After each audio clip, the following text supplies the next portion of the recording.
Hello, how are you today? And are you ready to hear mysteries? If you're ready, I'll tell you. My mother's memory.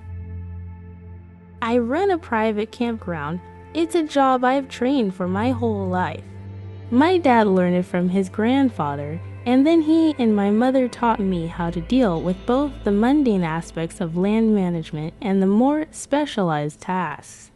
It's taken a lot of research, both academic and practical, but my family has developed a system of sorts for handling the more dangerous occupants of this land. Of course, as we saw in the last post, some people think they know better.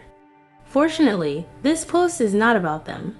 If you're new here, you should really start at the beginning, and if you're totally lost, this might help. I tried an experiment. I went outside and sat on my front porch and waited for Bo to show up. No cup, no booze. Just me, waiting. After about an hour, I saw someone emerge from the woods. He wore a hoodie with the hood pulled up and carried a cup before him in both hands. It's not the alcohol, it's me. I'm the one summoning him. I still went inside and got a couple glasses and some vodka to make Moscow mules with before he reached the porch. It was the polite thing to do. What do you think of your name? I asked as he sat down and pulled his glass over to him. I don't have a name, he answered, so quickly that I felt it was on reflex. Not yet. He lifted an eyebrow but refused to confirm anything. We're working on it. I continued. Do you at least like it better than sippy cup, bae? I don't care. Surely. I literally do not have an opinion, he snapped, raising his head to stare me directly in the eyes. A preference would mean I am ascribing a name to myself, if only for a moment, and that is not an option for me. If it were, we wouldn't be sitting here together like this. He'd be trying to kill me like everything else on the campground, because there was nothing I could offer him in exchange for my life. Uneasily, I backed off from that line of conversation. Sorry, I muttered. I just thought, are we friends now? No, I don't make friends with my food. But you don't always kill people. It's not like making friends with a cow. It's more like, we're apple trees. You can be fond of plants. He didn't reply, just sipped silently at his drink. Is it because I'm an asshole? I sighed. Yes, cool. This was off to a great start. At least we were being honest with each other. I told him that I'd taken his suggestion to heart, that I could call the campground of the more murderous inhabitants. I showed him my list. He glanced it over without comment, which I admit was disappointing. I'd been hoping that since he saved my life a couple times, and then I saved his life by giving him a new cup, we'd have something more of a partnership here. However, he seemed utterly disinterested in the creatures I deemed incompatible with human occupancy. Shit, I don't think he'd even looked at it long enough to ascertain whether or not he was on there. So I said tentatively, I want to kill the harvesters. That's not a good idea. Last time you said that it was because you were trying to warn me that the lady with extra eyes was out to kill me. Could you try being less subtle? He sighed. Fine, it's not a good idea because the harvesters will, or at minimum, dismember you and use your bones as toothpicks. How about you start with something easier? Like an irate squirrel. I was offended. I took a deep breath to tell him off, to remind him that I've taken on the master of the vanishing house, the man with no shadow, the lady in chains, and the lady with extra eyes, which almost killed him, I might add. But before I could say anything, he just set a knife on the table between us. My knife, the one made of bone.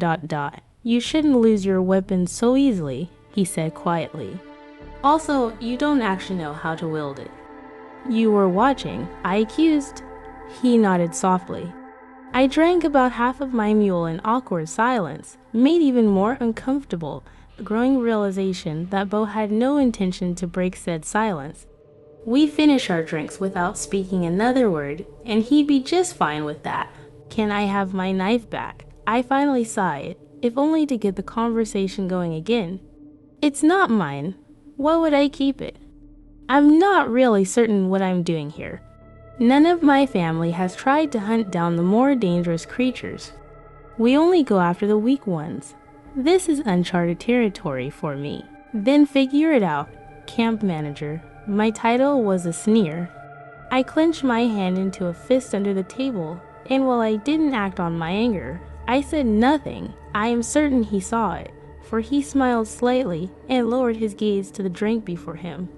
I exhaled slowly, inhaled, held it, exhaled slowly. That knot of anger in my chest unwound. It is difficult being confronted with arrogance.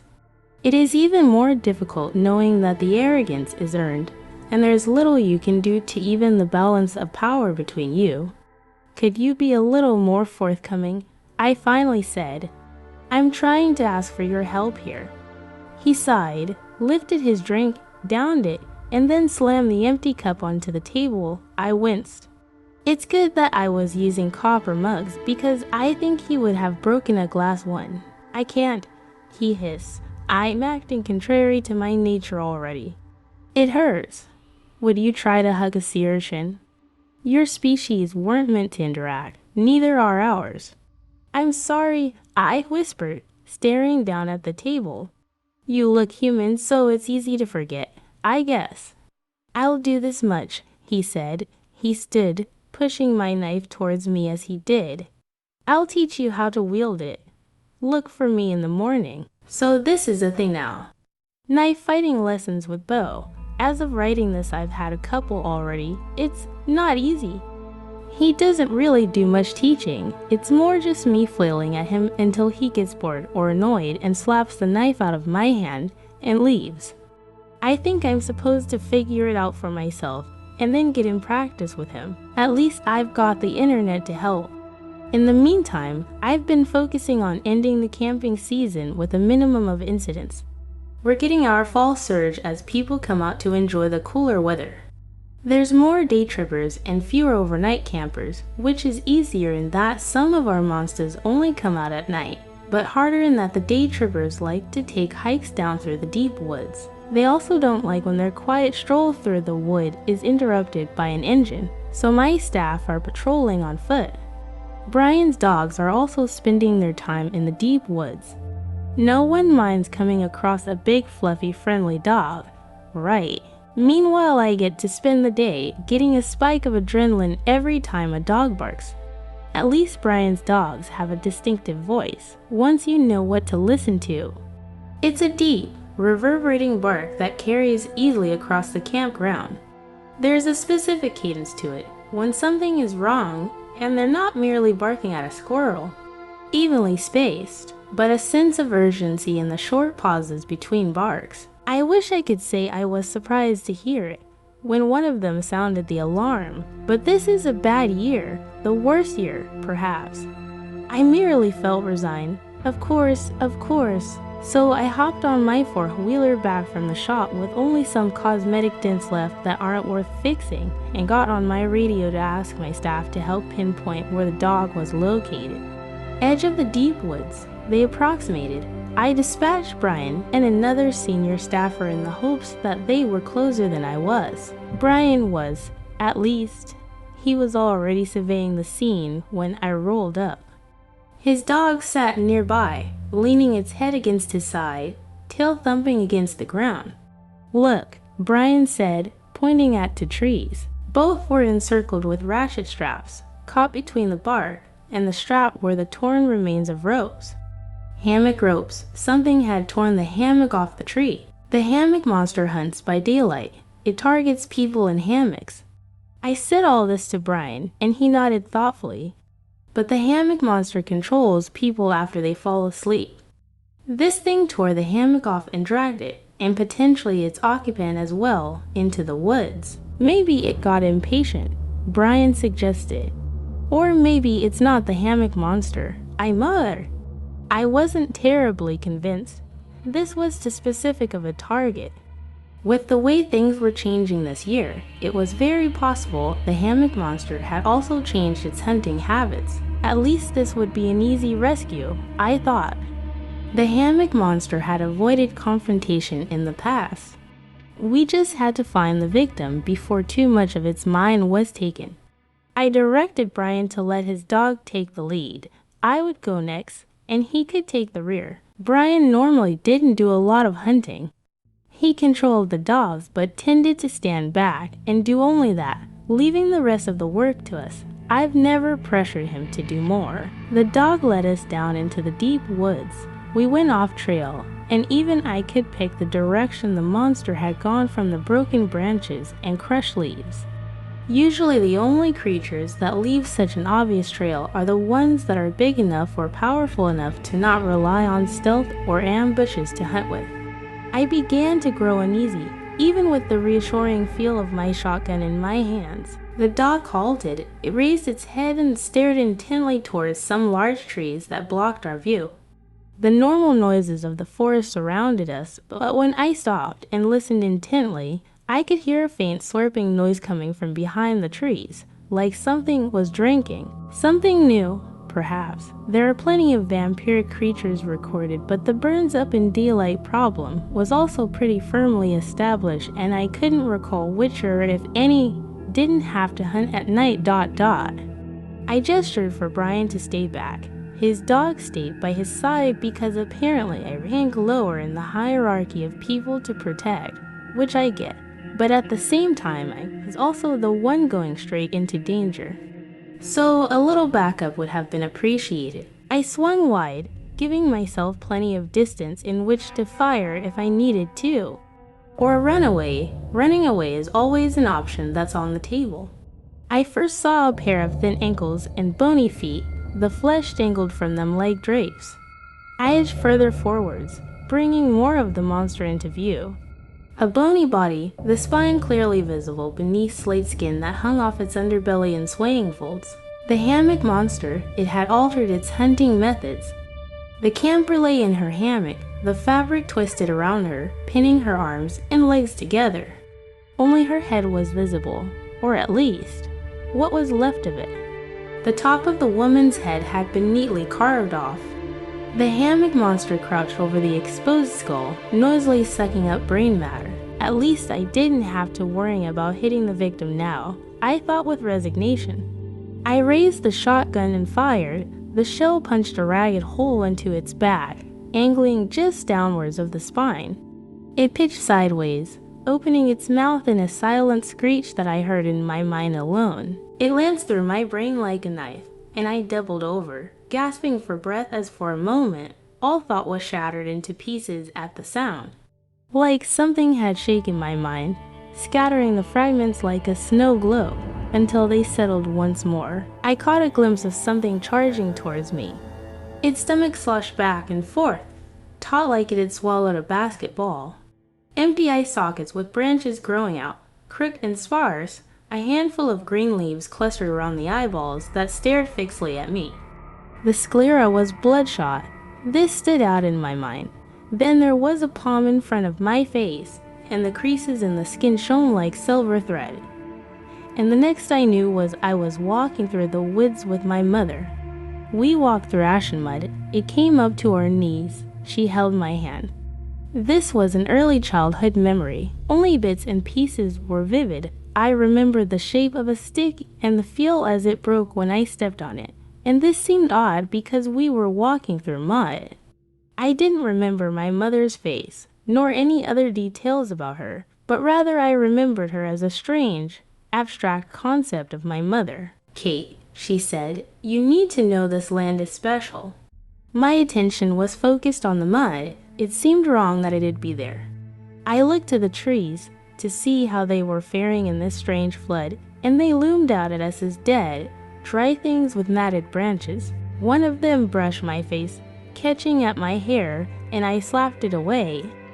They were closing in on both sides of us now, scratching at my arms and my cheeks, and I wondered why my mother seemed unbothered by them. "I'll have to tell you when you're older," she said thoughtfully. "It's too much for a child." She said something else, about after she was gone. I turned to her, not understanding what she meant, and I saw that the branches around us were turning into hands, the twigs curling like fingers, and they latched hold of my mother. They pulled at her, and pieces floated off, like ripping off chunks of cotton candy. She kept walking, as if nothing was wrong, even as the branches tore away her hair, her arm, her face. They were taking my mother. No, I screamed. No, I let go of her hand.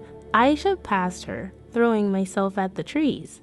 My fingers clutched around the branches, crushing them beneath my fingers. I tore at them, wildly ripping and snapping them apart, screaming all the while. This was my mother they were taking, my mother, and I would not let them. They would not take her from me, as she'd been taken all those years ago. Sunlight filled my eyes, the haze vanished, the branches and the mud retreated like the ocean tide.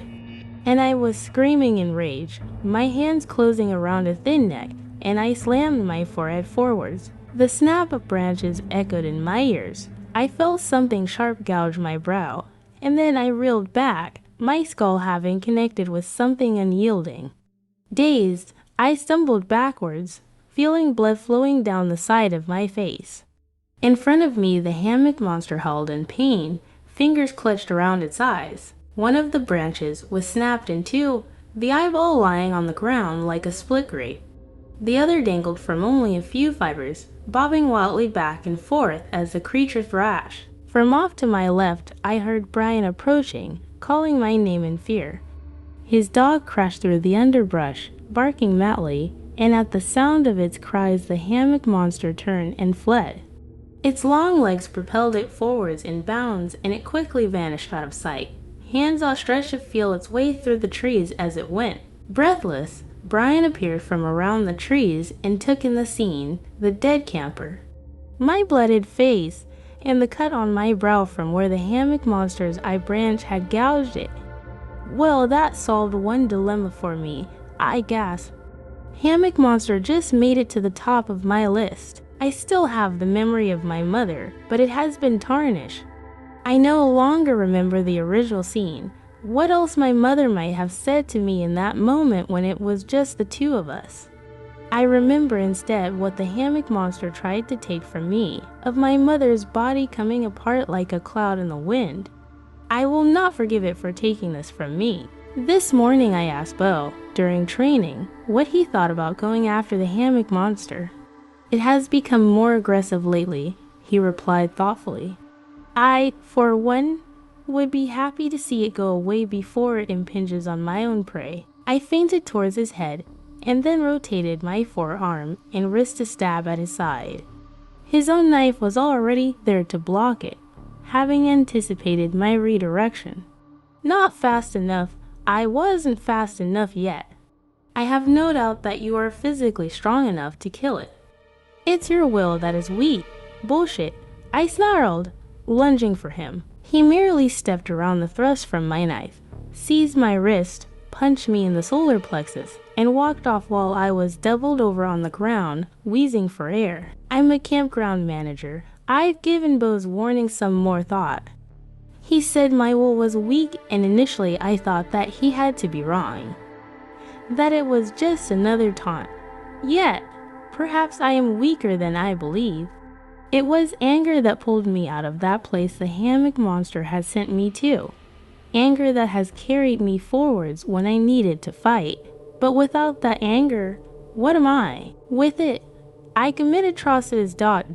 Without it, I cannot even pull the trigger on my mortal enemy. I am the product of both of my parents, but I am their extremes.